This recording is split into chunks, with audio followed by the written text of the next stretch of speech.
bien sûr, je lis F de Souche, mais en l'occurrence, la personne qui a posté ces extraits, elle l'a posté en même temps à F de Souche et à Nation Presse Info, hein, qui est un site qui ne dépend pas du Front National, mais qui est dirigé par un de nos responsables du Front National. Et donc, j'ai eu connaissance de ces écrits sur ces deux sites. Le site F Douche, là, je sais pas quoi, et archichement, mes couilles, je vais te niquer ta mère. Le web, c'est plutôt une contestasphère. D'ailleurs, le PS se fait souvent chahuter, hein, lui aussi. Et puis, vous l'avez dit, l'extrême droite est très présente sur la toile. On peut pas soupçonner de gauchisme à des sites comme François de Souche, qui font pourtant des clics et des clics et des clics. La séquence a d'ailleurs été relayée par de nombreux sites d'extrême droite, à commencer par fdesouche.com, qui parle même de chasse au blanc. Le buzz semble si parfaitement orchestré que les blogueurs pensent d'abord à un faux, mais comme en atteste ce document du ministère de l'Intérieur, il n'en est rien. Les faits se sont réellement déroulés en décembre dernier, ce n'est que ces derniers jours que certains groupes xénophobes s'en seraient emparés. Le site d'extrême droite numéro 1 en France, c'est F de Souche. Il revendique 50 000 connexions chaque jour. Il y a 2 ans, F de Souche sortait de l'anonymat avec cette vidéo. Les images de cette agression dans un bus parisien seront reprises dans tous les JT. En octobre dernier, le Front National revient dans le jeu politique en s'appuyant sur des infos et des commentaires publiés sur F de Souche. Marine Le Pen voit que ça commence à buzzer et monter sur le net, elle le voit notamment avec F de Souche, et donc ensuite elle appuie. F de Souche leur sert aussi à capter un peu ce qui, dans leur électorat, fait réagir, interpelle, pour leur permettre ensuite d'adapter leur discours. Le site est hébergé aux États-Unis. F de Souche, c'est une revue de presse alimentée quotidiennement en faits divers, censée prouver les liens entre immigration et délinquance. Propos anti-immigrés, appel à la violence, la rubrique commentaires sert de défouloir aux internautes d'extrême droite.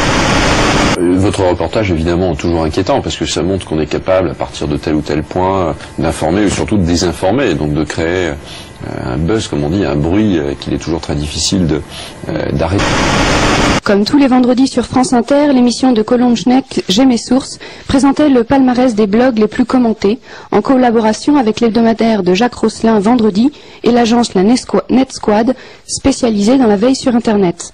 Dernièrement, la Net Squad avait alloué la première place à François de Souche, devant Agoravox et Rioufol. Mais qu'a-t-on entendu à l'antenne? 3 citations, apathie, Rioufol et Agoravox, et pas un mot de François de Souche, pourtant en tête du classement. Voilà une vérité enfin rétablie. Félicitations au site François de Souche. Et les noms des blogs les plus commentés, c'est qui cette semaine? Alors bon, comme d'habitude, on a Apathie qui fait qui est toujours un des premiers blogueurs sur ce palmarès. On a le blog de Rioufol, hein, du Figaro, et on a également Agoravox qui fait un gros score sur avec qui veut vraiment sauver Gaza, Agoravox, le site d'information citoyenne. À qui profite ce buzz nauséabond? Explication de Bastien Morassi. Hier sur tous les sites de partage vidéo, sans aucun floutage et presque toujours accompagné de titres explicites, parlant de racailles et d'agressions anti-français. La séquence a d'ailleurs été relayée par de nombreux sites d'extrême droite, à commencer par fdesouche.com qui parle même de chasse au blanc.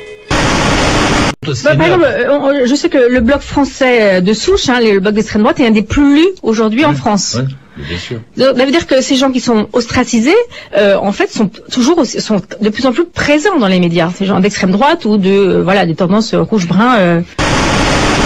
Elle est aujourd'hui accessible notamment sur de nombreux sites d'extrême droite qui ont récupéré la séquence à des fins politiciennes en dénonçant une chasse au blanc.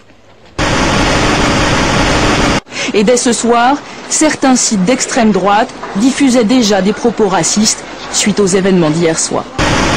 La vidéo continue de circuler sur la toile, exploitée de bien des manières. Certains sites d'extrême droite l'utilisent même pour alimenter leur débat politique. Il y a un blog qui s'appelle F de Souche, qui est classé premier blog politique en France.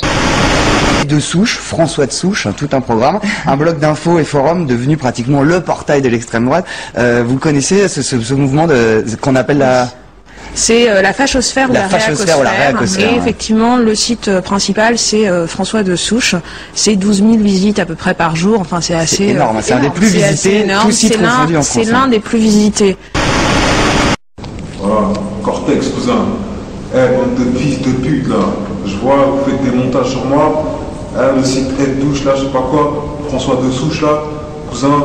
Et Archichmoc, là, je sais pas quoi. Des journalistes de mes couilles, là. La tombe de ma mère, cousin.